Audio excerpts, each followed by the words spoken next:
Good evening, ladies and gentlemen. It is I, ImperialDane, with another Propagandacast for you to celebrate my 400th subscriber. Yes, indeed, I have now 400 subscribers, a magnificent event. And of course, a big thanks to you all, my subscribers. You're all wonderful people with a great taste in video casting and of course propaganda. And for that, I do thank you with all my heart. And I of course hope you'll continue watching this channel and of course try to bring in as many to the Propagandacast fold, so they may be loyal servants of the Father. Nothing. Anyhow, let's get moving on. I am showing you a 1 versus 1 on Langres. Yes, indeed, it will be Langres, that funny little map. Always a bit interesting. And who shall be fighting in the southern corner? We do have... Oh, surprise! It's me. Yes, indeed, it is another match with me. I do apologize if some of you are getting tired with it. But I really wanted to show this one, that partly, and because I couldn't really decide on which to choose between all the others, because I get so many casts and sometimes it can get so damn hard to choose, and then I go, well, what do I have myself? And then I sometimes show that, in particular if, in this case, for example, I something I feel that might actually be really interesting for some people to show. Anyhow, as we have here me in the southern corner, and here in the northern corner we have Hideoshitotojomi, I suppose. It sounds Japanese, but I don't know how to speak it, I don't pronounce it, I don't know much of the culture, so I'm a bit outside there. But Panzer Elite nonetheless, a little Kettengrad Sonderkraftfahrzeug 2. Kettengrad being a small light tractor originally meant to support Fallschirmjäger and tow all their artillery units and such. It was later relegated to other bits of work, including taxiing airplanes as fuel was beginning to become a bit scarce for the Luftwaffe and of course the rest of the Reich. But he shall be fighting as the 17th SS Götz von Berlichingen, I think it's pronounced, I'm a bit unsure of that, named after a German mercenary, which was supposed to actually have been called Charles... Oh damn, I can't remember the name of it. It's that first French emperor. Charlemagne, but there was a French Waffen-SS division that took the name, so of course they couldn't do it, and of course the French might get a bit annoyed if they couldn't be named after one of their own. So, and we have me as the 1st Infantry Division ready to lead the fight against the Krauts. So, let's get to it then, shall we? Engineers, as always, apparently having a break, but there we go, barracks time going up. Slowly raising the flag as they are laying down the sandbags. Always nice, very nice small details everywhere. We have this open field. Generally this tends to be the central area of conflict on this map. And of course let's go through everything. We have some high yield munitions right there. The only one in fact right between all these buildings, a bit easier to defend for the southern players. But on the other hand we do have a lot of fuel on the right side. Also protected by these buildings. It is a lot more open though, so a bit easy to overcome, and we do also have our medium yield fuel point right there. And we do see the first goodness gracious, I do apologize. First Panzergrenadier team out from Captain H. Yes, I'm pretty sure there weren't any Japanese in the Waffen-SS, so that will have to do. Hauptmann H, and of course Captain Dane, the ever-dashing, although he does prefer to serve under the colors of the fatherland, but there you go. I don't want to be a bit too uniform in the types of casts I do show, but there we go. Engineers getting under fire again. Rather aggressive Panzer Grenadier usage, going straight for my engineers right in the beginning. Really aggressive, and there we go. 2nd Panzer Grenadier team going straight for the throat. Engineers already suffering, doing their best to keeping those Panzer Grenadiers tied down. Panzer Grenadiers pulling back as the riflemen are moving in, getting towards this house, and we also see Panzer Grenadiers engaging my riflemen. Panzer Grenadiers engaging my riflemen engineers. Oh goodness gracious!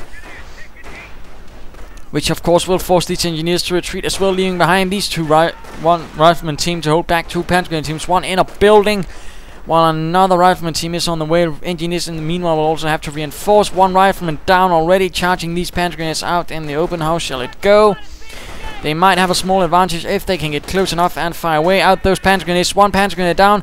Panzer Grenadiers quick to retreat, but again, you generally want to be careful with losses as the Panzer Elite engineers moving about, seizing this nearby munitions point. Lots of pressure right from the beginning, and we see a third Panzergrenadier team moving about, and this Kettenkrad seems to be a bit confused, seizing all of these nearby points, none of them really of greater yield, particularly not the fuel point.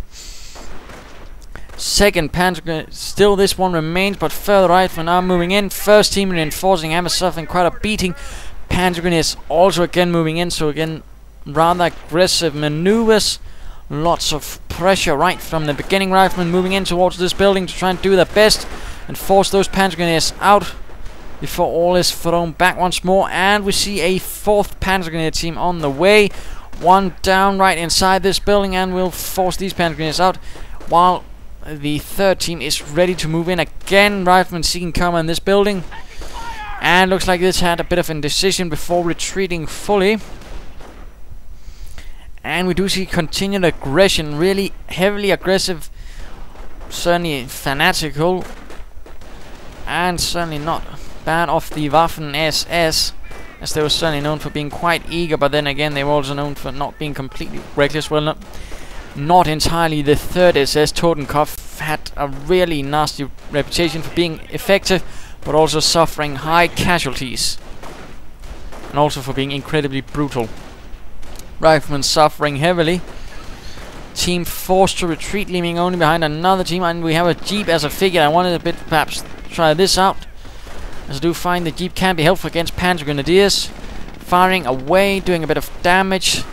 Riflemen holding out the best they can, and Panzergrenadiers pulling back, but the Kettenkrad is on the move, and in the meanwhile I have snuck engineers behind here to sort of take away any higher yield points from the Panzer Elite and sort of do some harassment for them while they're busy fighting away. Always good, but again, incredible aggression, really just pushing it. Bad move though, standing right out here in the middle of the road. Jeep firing away with its light caliber machine gun, 30 caliber air cooled. So, and we do have a small lull as the Panzergrenadiers continue their march. Waffen SS throwing themselves at the opponent once more, though they should be careful, of course, not to go too heavily and just become Soviets in style. But again, lots of Panzergrenadiers, and we see a fifth team as well, really going heavily on the Panzergrenadiers, just throwing everything but the kitchen sink at me. And of course, I'm doing my best to just keep the pressure on. Of course, while it can be helpful to throw a lot of Panzergrenadiers at your opponent and be aggressive, it can also end up being a bit detrimental to your cause, as of course you will suffer heavily, a lot of attrition if not done properly. And while I of course am suffering heavily in attrition, Riflemen are easier to reinforce than Panzergrenadiers, so if I can keep the ratio relatively decent and in my advantage, I should certainly be able to keep things decent. At the same time, I am quick to get our weapon support sensor at first opportunity. And why, may you ask? Well, of course, he is using a lot of Panzergrenadiers, and of course that means a lot of infantry. And what works great against infantry? Heavy machine guns. And of course, I also have a slightly different reason for going for it as well, as I am suspecting already now that he might be going for something else to rather augment this heavy aggression, and that of course will be the Panzer Elite armored car, of course known from the Panzer Elite armored car Rush, of which the machine gun is actually quite capable of blowing apart with some armor piercing rounds, and of course the proper positioning. And there we go, we see the Logistik company going up for Mr. Hauptmann H, and we also see defensive operations up, really doing his best to keep those Waffen SS Panzergrenadiers in the fight. Rifleman moving ahead once more. One down. Does not look like he survived, and you might be asking, well, why don't I go for a medic station since I'm so keen on blabbering on about it? Well, in this case, because I barely have the manpower to do it, because I constantly have to reinforce, and because I need that damn heavy machine gun to actually give me a slight edge. Sometimes again you have to manage the medic station against other needs, in particular when the Panzer Elite Waffen SS Panzergrenadiers are hitting you from the moment you start and are really doing their best to keep you under pressure, and of course they are, but at the same time I am slowly bleeding them out, and of course Riflemen do gain quite a bit of veterancy from it. Mines going down, but they will probably have to stop as Panzergrenadiers are moving in. There we go, getting into the building, and of course we also have incendiary grenades up, and we have one being dropped there right through the windows, flying through, not hitting. That's a 50 munitions, absolutely wasted. Usually you don't need more than one to deal with a building, as far as my riflemen taking up positions here, and we have the 30 caliber Browning water-cooled heavy machine gun moving in. Jeep sneaking about still, and we do see veterans who want for the riflemen having gained a few further Panzergrenadiers to their tally. And we see the Jeep firing away from the rear, doing a bit of harassment, stopping that nasty Kettenkrad rifleman pulling out. Don't want to lose that infantry one team. And we see the 30 caliber setting up. Panzergrenadiers moving out. They do spot what's going on, and they are quick to get out of there. Probably not keen on getting cut down over open ground by the 30 caliber. And of course the Jeep is a bit sneaky firing away, and I've gone for armored company, sort of suspecting I want the raid ability so I can use my vehicles also to seize territories again. I'm currently a bit shy on that point, and I generally want as much to seize territory once I actually get the opportunity for it. Panzergrenadiers moving in once more. Jeep moving in to support riflemen. Riflemen cut down, but the 30 caliber is now ready, firing away. Again, you generally want to keep it at a sort of distance, even offensively.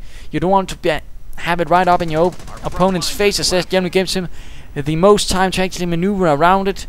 Best spot is to keep it at the rear behind your troops, and have the troops, of course, do the actual fighting, the heavy machine gun, the supporting. Listen up, rifle squad. And of course that way you can also spot any enemies with some luck, and hopefully maneuver around if they are trying to flank it. Get that weapon loaded.